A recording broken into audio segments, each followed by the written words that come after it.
It's a beautiful day to blaze some good. A beautiful day to blaze some good. Would you be kind? Please light mine.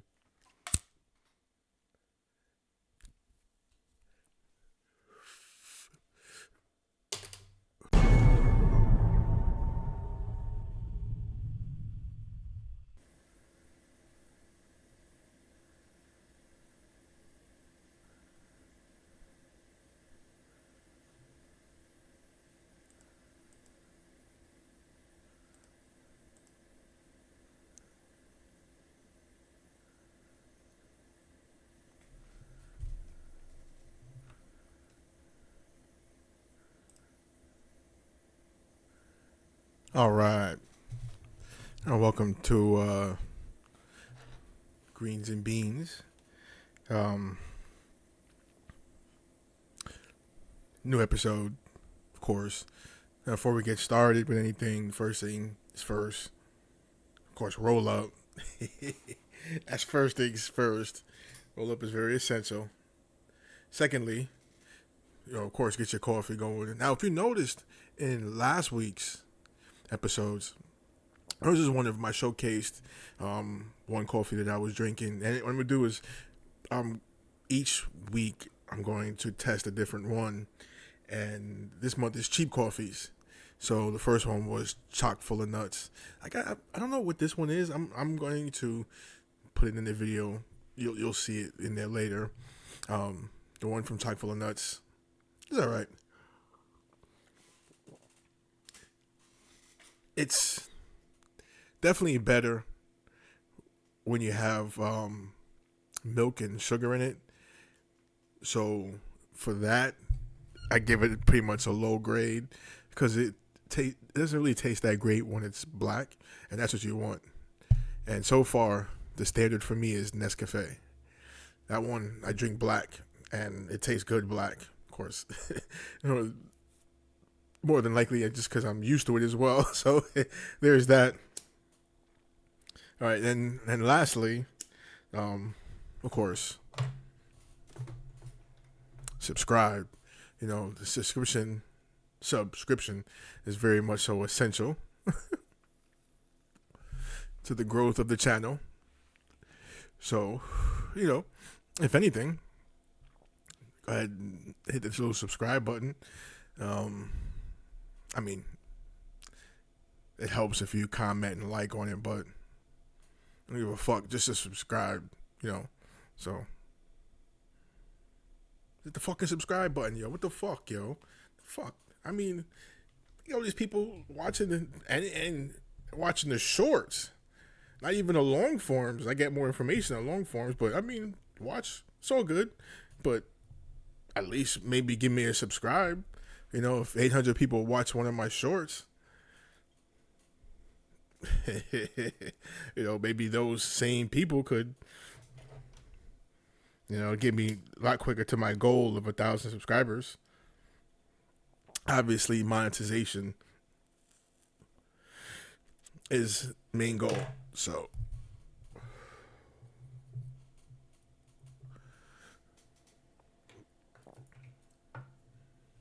I just finished this last little bit of for the discussion. Definitely, me personally, I'm already smoking. Plus, I just had a little bit of a roach. But anyway. Yeah, so I got that out of the way, subscribe. Okay. So now we're on to the movie at hand. So the actual movie itself, for what we're discussing, is going to be on Patreon. That's the other thing too.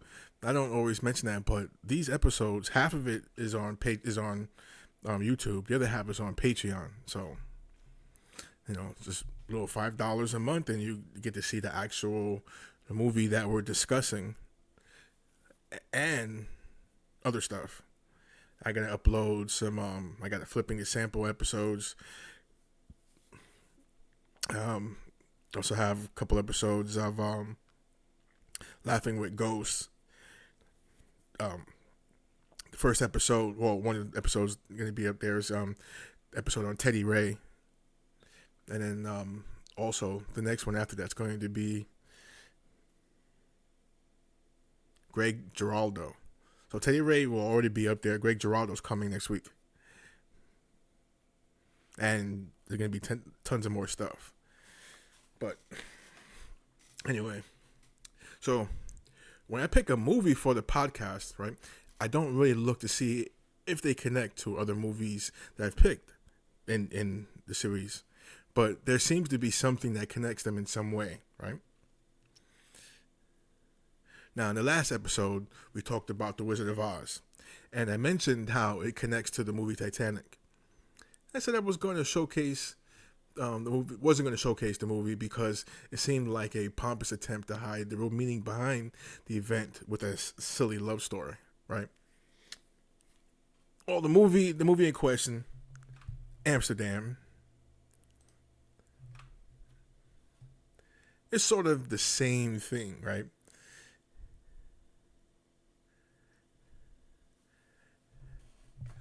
So, for the movie Amsterdam, so this goes. So we're talking about it's a 2022 movie named Amsterdam, like I mentioned. Now, a movie that, just like Titanic, builds a fictional love story and sort of a web of intrigue around a pivotal historical event that changed the course of American history. That's sort of all these movies. Now, the event is the business plot of 1933, and the man at the center of it was General Smedley Butler. Now, in the movie, he was played by Robert De Niro. So we're gonna get into a little bit. We're gonna get into it deep now. So now we know the movie's Amsterdam.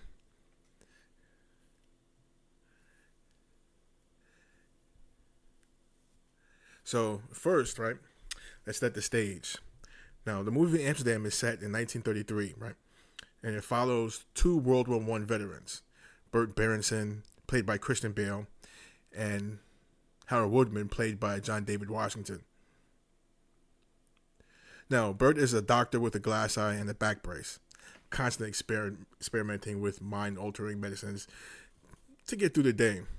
And Harold is a lawyer, and they're best friends, and they're both just, basically trying to get by in a country, of course, that forgot them.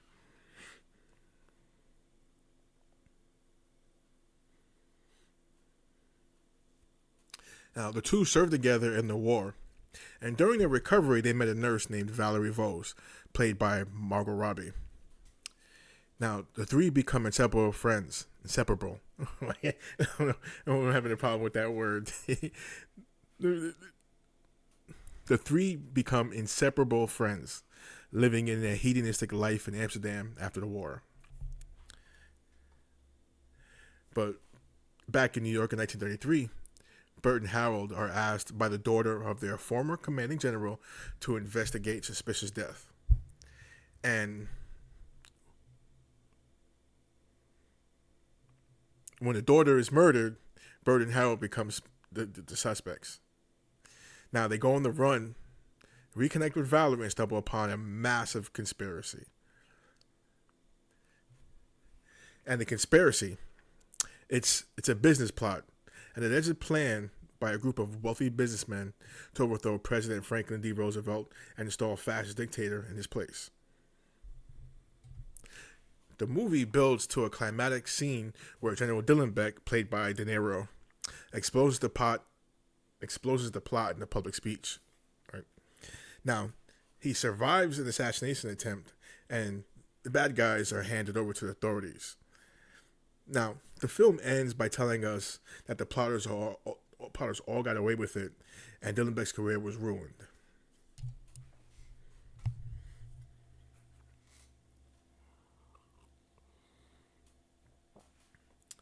And the whole movie, right, is wrapped up in a star-studded package. You've got Robert De Niro, Christian Bale, Margot Robbie, John David Washington, Chris Rock, Rami Malek, Anya Taylor-Joy, Michael Shannon, Mike Myers, and even Taylor Swift makes a cameo. Brief. But beneath all the glitz and glamour, there's a real story. A story that connects directly to the themes we've been exploring in the podcast.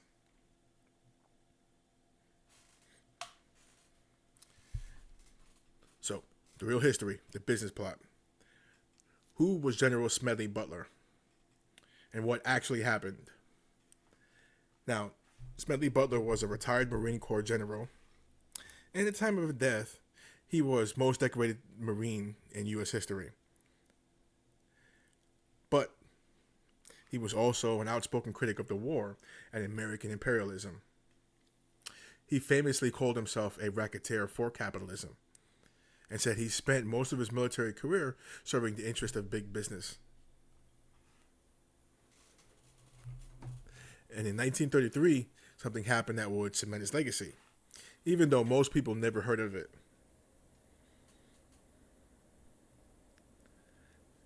Now, according to Butler's testimony before the House Committee on Un-American Activities in 1934, a group of wealthy industrialists approached him with a plan. Now, they wanted him to lead a march of veterans on Washington to overthrow President Franklin Roosevelt and install a fascist-style government or fascist-style regime.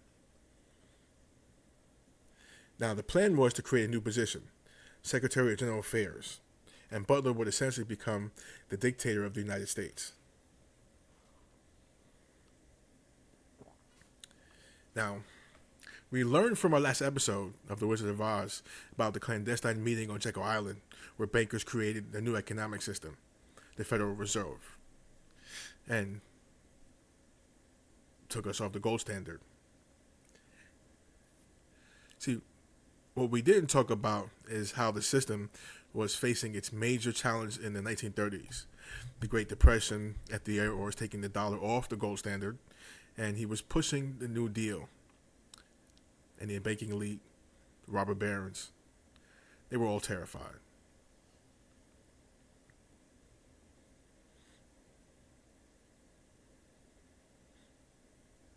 So, the group that allegedly plotted the coup was tied to American Liberty League, a consortium of powerful industrialists, including DuPont family, Alfred P. Sloan of General Motors, and there were some others. Now, they wanted FDR out, and they wanted a military dictator to replace him, someone like a Smedley Butler. But Butler was a patriot, and he believed in the true meaning of the word patriot. Patriot.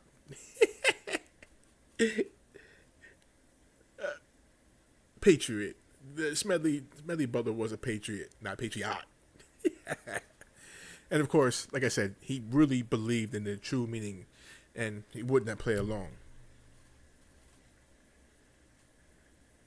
So, here's what actually happened.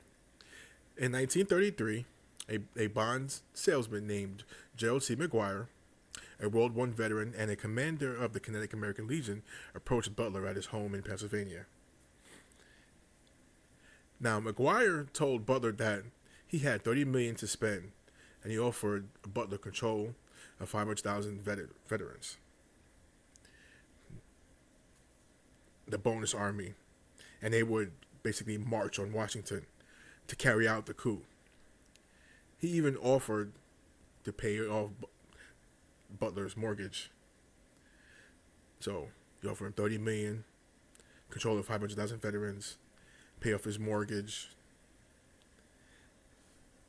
Now, Butler's response, according to his testimony, he took McGuire into the hallway where he displayed the flags and medals given to him by the Chinese and Nicaraguans and the Haitians, by the poor people, basically. Now, Butler said, and I quote, "You are trying to buy me away from my own kind." See, he saw himself with the Chinese, the Nicaraguans, the Haitians, and all of the other poor people. He saw them as one of them.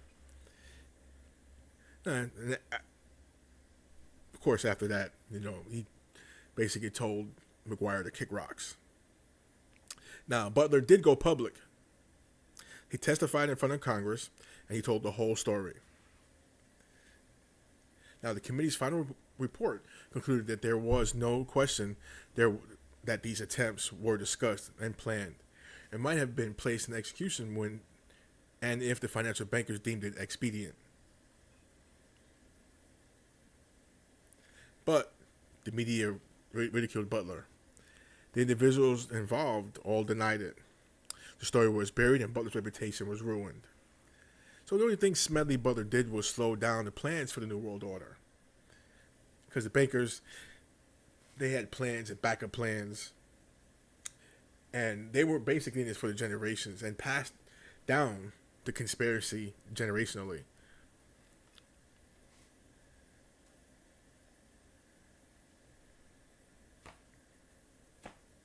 So, connect the dots. In the last episode, we talked about how the Wizard of Oz was the warning about the changing financial system, straw man, the Maritime Admiralty Law, and the Federal Reserve taking off the gold standard. Then we talked about the Titanic and how the theory goes that the ship was full of bankers and politicians who opposed the new banking system and was deliberately sunk. It was deliberately sunk to eliminate them. Now we have the business plot, the process to get our world order, the one we basically exist in and are headed toward.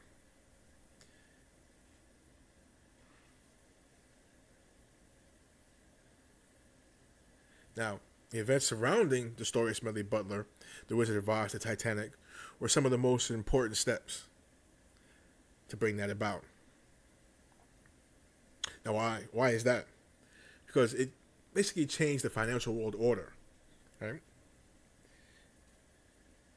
It took power out of our hands and left us even more vulnerable to bankers. It also was pivotal in devaluing labor.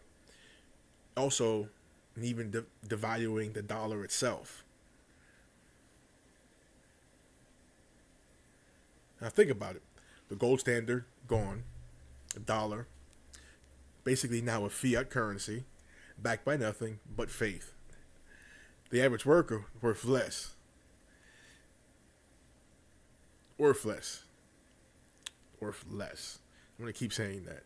And worth less than even 100 years prior. And well, we know prior. So even at that point, they were devaluing the labor and the workers, even below slavery. Now, who benefited? The bankers, the same families who sat on Jekyll Island in 1910, the same families who plotted to overthrow FDR in 1933. The New World Order families. They've been playing the long game. And by all accounts, the won. I mean, yeah. Yeah. So, what's the takeaway here, right? Amsterdam, the movie, right? It's a flawed retelling of a real story. It's a fictional love story built around a real conspiracy, just like Titanic. Now, the writers and directors assembled a star cast to tell the tale of two ex-soldiers and a woman connected to rich, powerful families. And they stumbled upon the conspiracy to overthrow the government by bankers and robber barons of the era.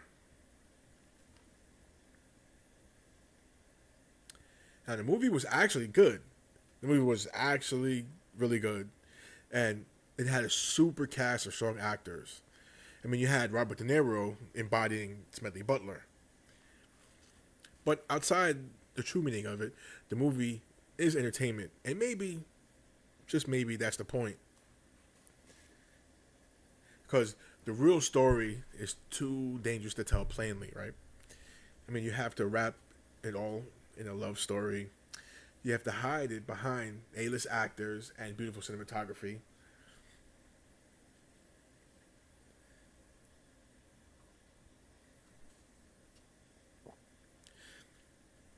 But once you know what to look for, the patterns are there.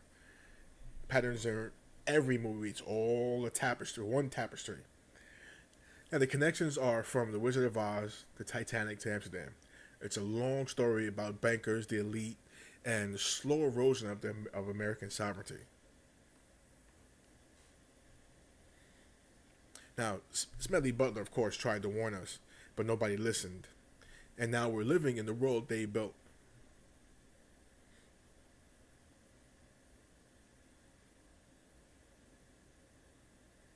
So,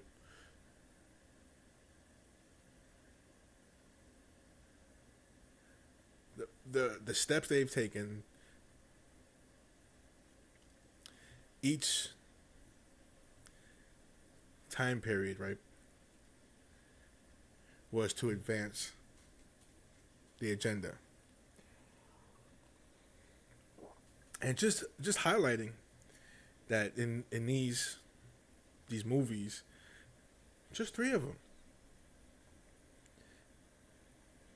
we highlighted the plot early on, right? So the next movies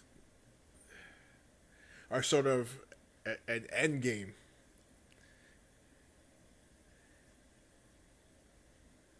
Now, one of the things I contend with this series is that entertainment isn't about fun and passing time, right? Entertainment is about entertaining these thoughts. Not only entertaining thoughts to shape that they use to shape the world, right? But it's also a way of normalizing these changes.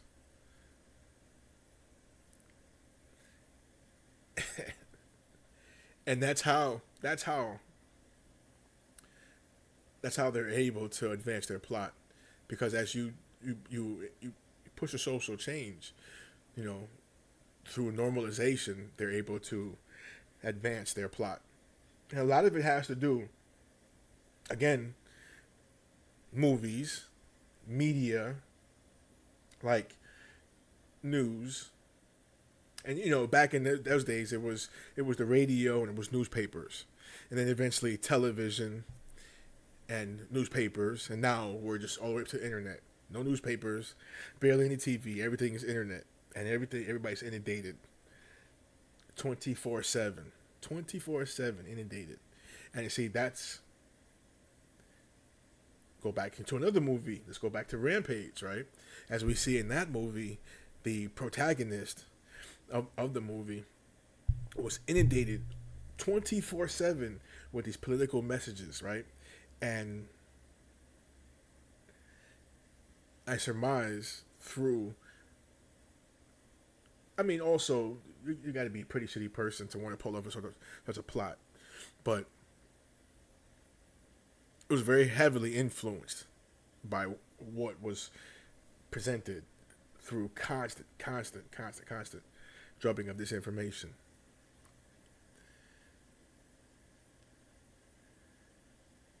Now, we just highlighted a very, very important event because you have one of them, or somebody who was tapped to be one of them, actually presenting that information to America. And that same media that was used to advance the agenda was also used to sort of basically sort of brush away the warning by Smedley Butler.